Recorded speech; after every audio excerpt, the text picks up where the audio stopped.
10th के प्यारे विद्यार्थी ध्यान दें, जिस घड़ी का आपको बेसब्री से इंतजार साथियों, यहाँ पर 22 फरवरी के दिन आपका जो विज्ञान का पेपर होने वाला है इसका सेट बी, हाँ मौका है। यदि अभी भी आपको 75 में से 75 ठोकर आना है तो बिल्कुल बेझिझक होकर ठोकर आना है, जिस प्रकार हमने सभी सब्जेक्ट में आपकी मदद की उसी प्रकार इसमें मदद करूंगा। तो जल्दी जितनी हो सके आप पहला क्वेश्चन की तरफ चलने वाले हैं। तो जैसे हम पेज पलटेंगे तो आपके सामने देखोगे विभवांतर का मापक यंत्र है तो वोल्टोमीटर। क्लियर है, पूरे टिक मार्क लगा दिए, बिल्कुल सारे पादप में जाइलम उत्तरदायी है तो जल का वाहन द्वारा। और दो तंत्रिका कोशिका के मध्य खाली स्थान को क्या कहते हैं भैया, सिनेप्स कहा जाता है। क्या कहा जाता है, सिनेप्स, है ना। निषेचन आ जाएगा। विद्युत धारा कैसा है मात्रक, तो एम्पियर। परितंत्र में ऊर्जा का प्रभाव होता है तो सदैव आपका क्या होगा, एक देशिक होगा। क्या होगा, एक देशिक, मतलब एक जैसा रहने वाला है ना। यहाँ पर हम देखेंगे चूज द करेक्ट ऑप्शन, तो पहला आपका यहाँ पर देख लीजिए इंग्लिश मीडियम वाले। क्लियर है, तीसरा। और जैसे हम यहाँ पर पेज पलटेंगे तो ये आपके सामने यहाँ पर है ना, ये आपके सामने आ जाएगा चौथा, पांचवा और छठा। क्लियर है। अब बढ़िया तरीके से हम रिक्त स्थान की तरफ चलने वाले, तो रिक्त स्थानों की पूर्ति कीजिएगा, जिसमें उत्पाद के निर्माण के साथ साथ उष्मा भी उत्पन्न होती। मतलब क्या रहेगा, क्या कहलाएगी, मतलब उष्मा क्षेपी कहलाएगी। मतलब उत्पाद के निर्माण के साथ साथ उष्मा भी उत्पन्न होती है। जल एक डैश ऑक्साइड है तो एक उदासीन धातु पीढ़ी उष्मा एवं विद्युत की क्या होगी, तो सुचालक होगी भैया। क्या होगी, सुचालक। पौधों में केवल डैश समन्वय होता है तो रासायनिक समन्वय होता है। और मादा तथा गर्भस्थ शिशु के बीच जैविक संबंध स्थापित करने वाला ऊतक प्लेसेंटा कहलाता है।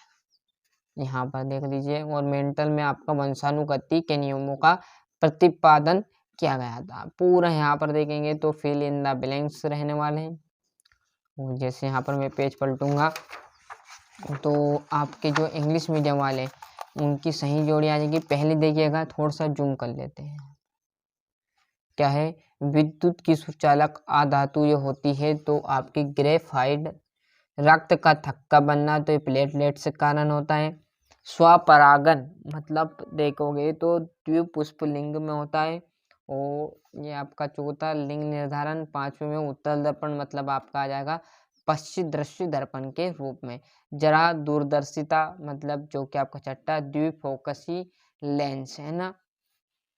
और यहाँ पर देखेंगे हम तो ये आपका तीसरा जोड़ी इंग्लिश मीडियम वालों के लिए।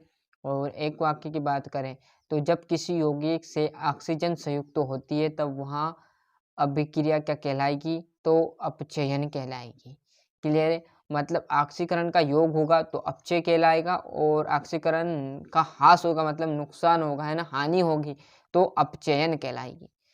पारे की मिश्र धातु क्या कहलाती, अमलगम कहलाएगी। क्लियर, थोड़ा सा जूम कम करते थे ना यहाँ पर। मनुष्य में आयोडीन की कमी से कौन सा रोग होता, तो घेंगा।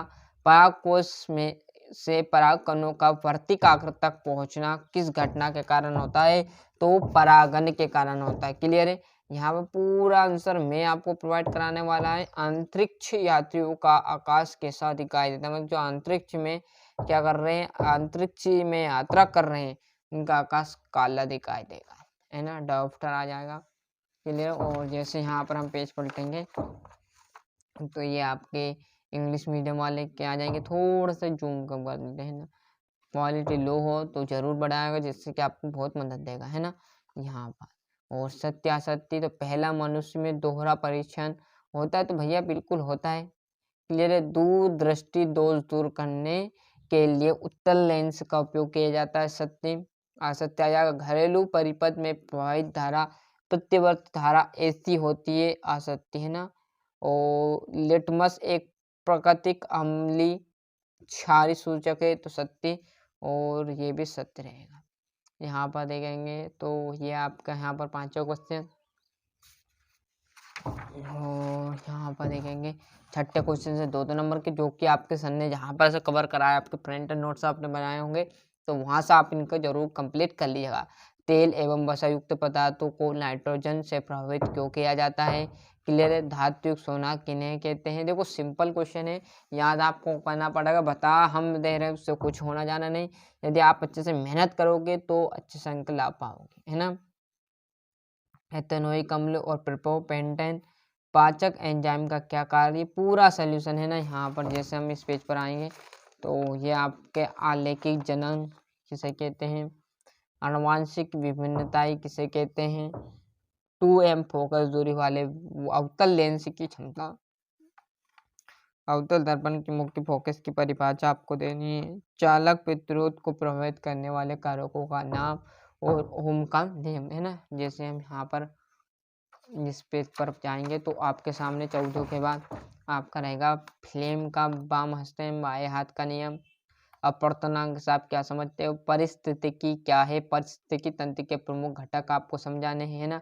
रासायनिक समीकरण पूरा सोल्यूशन है, टू जेड आपको चीजें, प्रतिवर्ती चाप का आपको नामांकित चित्र बनाना है। और इस पेज पर यहाँ पर देखेंगे, है ना, तो आपका तारे को टिमटिमाते हैं, सचित्र आपको वर्णन करना है, अम्ल और क्षार में कोई आपको 4 अंतर देने, साबुन की सफाई प्रक्रिया की कार्यविधि आपको समझाना है, ग्लूकोज के ऑक्सीकरण से विभिन्न जीवों में ऊर्जा प्राप्त करने के पथ को क्या कहते हैं। यहाँ पे थोड़ा सा जूम कर लेते, ये था हमारा 23 क्वेश्चन, देख लीजिए, अच्छे से मेहनत करना, आपके हाथों में बताना हमारे हाथों में। तो धमनी और सीरा में आपको अंतर, पूरा सोल्यूशन है ना। तो इस प्रकार मैंने आपको यहाँ पर जो हमारा विज्ञान का सेट बी था साथियों, वो अच्छे से प्रोवाइड करा दिया। तो अच्छे से मेहनत कीजिएगा, अच्छे से पढ़ेगा, उसी को अच्छे अंक आएंगे। अभी तक आपने चैनल को सब्सक्राइब नहीं किया तो फटाफट चैनल सब्सक्राइब कर लीजिए, साथ ही साथ नोटिफिकेशन ऑन जरूर करते चलिए।